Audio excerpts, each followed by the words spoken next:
안녕하세요. 불마켓입니다. 우크라이나 러시아 사태에 대해 다루기 전에 우선 전사자들에 대한 애도의 시간을 잠깐 갖겠습니다. 본 영상은 숙련 투자자의 경우에도 투기 심리가 유발될 수 있는 자극적인 내용을 담고 있으므로 주린이, 만취자와 심리학자는 시청을 자제해주세요. 이 문구는 제가 장난으로 쓴 문구가 아님을 말씀드립니다. 최근 러시아가 우크라이나 영토에 대한 침공을 강행하면서 러시아 증시 지수인 RTS가 급격하게 하락했죠. 보시면 00년대 초반 러시아의 국가 채무불이행 사태 때를 제외하고 보면 거의 역사적인 최저점에 와 있는 수준에 다다랐습니다. 러시아 증시 지수가 크게 폭락한 이유는 우크라이나 침공이 서방 국가들의 강력한 경제 제재로 이어질 것이라는 투자자들의 전망 때문인데요. 투자할 만한 러시아 주식을 알아보기에 앞서 필수적으로 알아야 하는 미국과 EU가 조치한 러시아 제재에 대해 간단히 짚어보겠습니다. 미국은 우선 러시아의 주요 은행 4개와 관련 기업 90곳이 미국과 거래하지 못하도록 조치했습니다. 러시아 은행들의 달러 거래액 규모는 총 거래액의 80% 수준인데 이 정도면 그냥 거래하지 말라는 소리죠. 러시아가 필요로 하는 가스 정제소와 원유 정제소를 만들려면 돈이 필요하죠. 그 돈이 전부 다 이 은행에서 나오는 건데 말씀드린 이 제재는 은행 대출을 못하도록 돈줄을 끊어버린 경제 제재라고 볼 수 있습니다. 네, 갑자기 영어가 나와서 당황하셨죠? 내용은 간단합니다. 러시아가 더 이상 양질의 전자제품을 만들지 못하도록 미국에서 러시아로 가는 수출기를 막아버렸다는 내용인데요. 반도체, 컴퓨터, 통신장비, 레이저, 센서 등 러시아가 무기를 만들고 로켓을 쏘는데 필요한 장비들을 모두 안 팔겠다고 하는 미국의 수출 품목 제재가 이번에 이루어졌습니다. 이뿐만이 아닙니다. 또 영어인데요. 내용은 또 간단합니다. 러시아 대통령인 푸틴의 최측근들의 미국 계좌에 있는 자산과 이자를 모두 동결한다는 내용이 뒤이어 나옵니다. 이 방법은 실제로 1979년에 미국이 이란한테 이용했던 조치인데요. 그 당시 미국은 이란 중앙은행의 재미 공적 자산을 모두 동결, 그러니까 가져가지 못하게 해서 돈줄을 막아버리는 그런 조치를 취한 적이 있는데요. 결과적으로 이란이 붙잡아뒀던 미국 인질들을 무사송환시키는데 성공한 역사가 있습니다. 유럽연합 EU도 미국의 조치와 별반 다를 바 없는 조치를 취했습니다. 그러나 하나 다른 점이 있다면 EU는 에너지 제재를 추가했다는 건데요. 구체적으로 어떤 조치인지는 밝히진 않았지만 아마 EU 영내 기업들이 러시아로부터 얻는 LNG, 원유의 양을 조절하고 미국으로부터의 LNG 수입량을 늘리는 조치일 거라고 저는 보고 있습니다. 근데 왜 미국은 에너지 제재를 하지 않는 걸까요? 아니, 이왕 하는 거 한 번에 다 하면 좋았을 텐데 말이죠. 그 이유를 말씀드리면 표면적으로는 바이든은 에너지 가격이 너무 높아지는 걸 막기 위해서라고 얘기를 합니다. 하지만 실은 바이든이 나중에 욕먹을 명분을 남기지 않기 위해서입니다. 실제로 우크라이나 러시아 사태로 인해서 미국의 대유럽 천연가스 수출은 엄청나게 뛰었습니다. 근데 이게 나중에 어떻게 바이든에게 화살이 돌아오냐면 미국 너네 천연가스 팔아먹으려고 우크라이나에서 정치 쇼한 거 아니냐 이런 말을 듣게 됩니다. 하지만 미국은 이번에 에너지 제재를 하지 않음으로써 아니다, 우리는 러시아한테 에너지 가지고 뭐라 안 했지 않냐 라고 하면서 빠져나갈 구실을 만드는 거라고 해석할 수 있습니다. 아무튼 앞서 보신 바와 같이 미국과 EU는 주로 금융기관에 대한 제재, 그리고 에너지 제재를 중심으로 러시아에 제재를 가하려고 하는데요. 그 이유는 바로 이 어지러운 그래프를 보시면 알 수 있습니다. 이 표는 러시아 증시의 구성 비율을 나타내고 있는데요.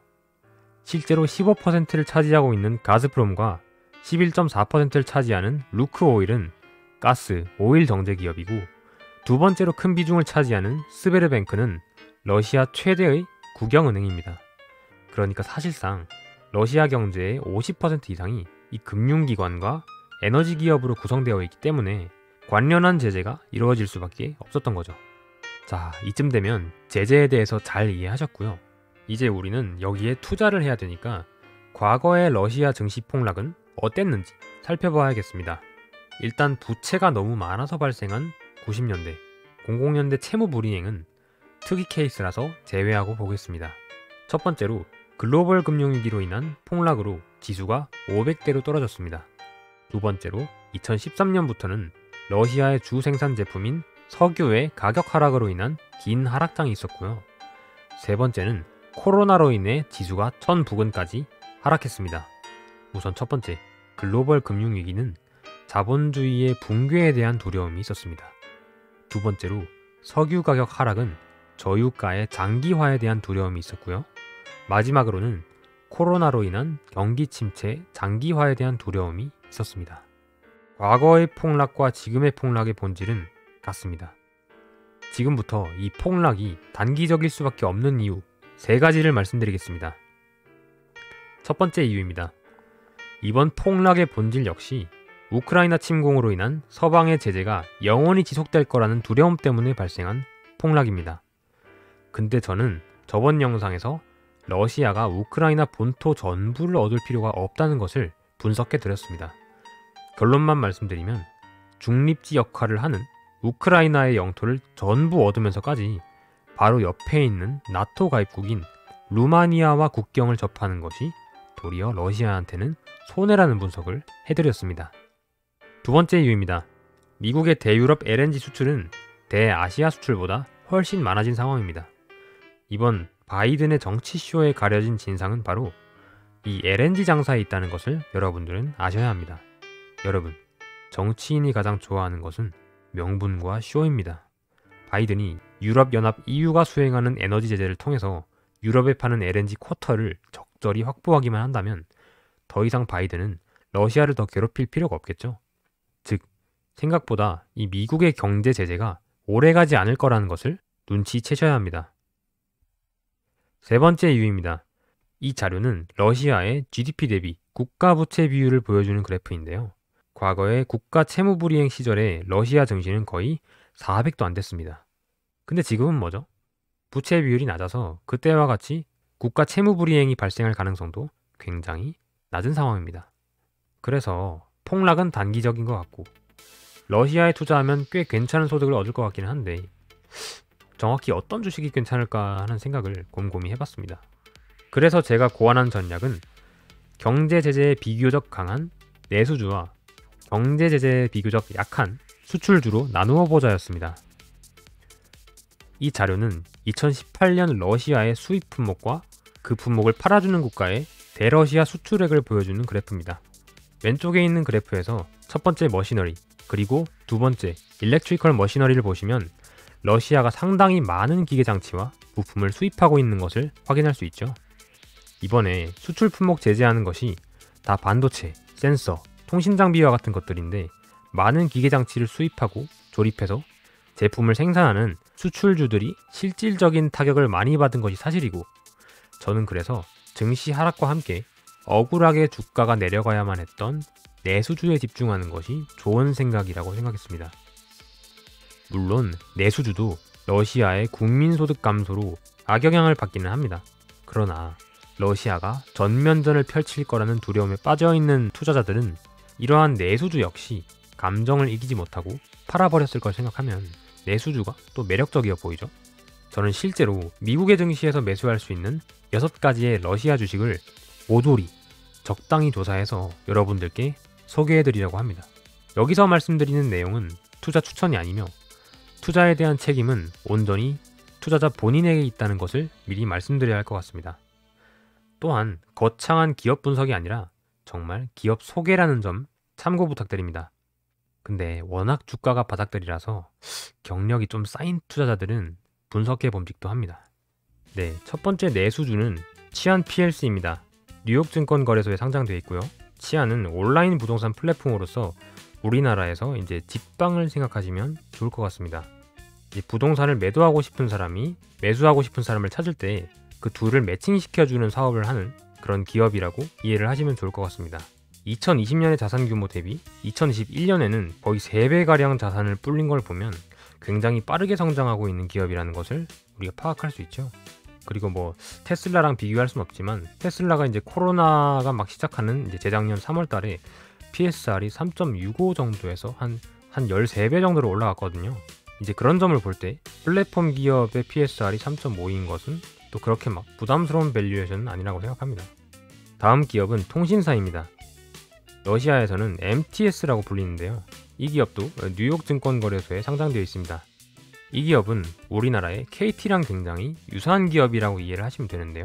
일반적인 통신사처럼 통신 서비스를 제공하고 작년 기준으로 무선통신 부문 점유율이 30%로 1위를 기록했습니다. 그리고 이제 아스 점유율이 14%인데 이 아스는 뭐냐면 그 옛날에 쿠키런 킹덤이 한창 잘 나갈 때 그 서버 용량이 좀 부족한 적이 있었죠. 그때 이제 클라우드 기업의 도움을 요청했었는데 그때 받은 서비스가 이 아스라고 이해를 하시면 됩니다. 또 이 기업의 경우에는 PER이 6.45배밖에 안 되는데요. 우리나라의 통신사 밸류에이션을 생각해 보시면 상당히 매력적인 수준이라고 저는 판단이 됩니다. 그 다음에 내수주 세 번째로 오존홀딩스가 있는데요. 이 회사는 나스닥에 상장되어 있고요. 지금 보시면 온라인 소매점이라고 적혀 있는데 사실상 뭐 쿠팡 같은 기업이다 라고 이해를 하시면 좋을 것 같습니다. 이 기업은 이커머스 시장의 점유율이 3위고요. 근데 보시면 점유율이 6%죠.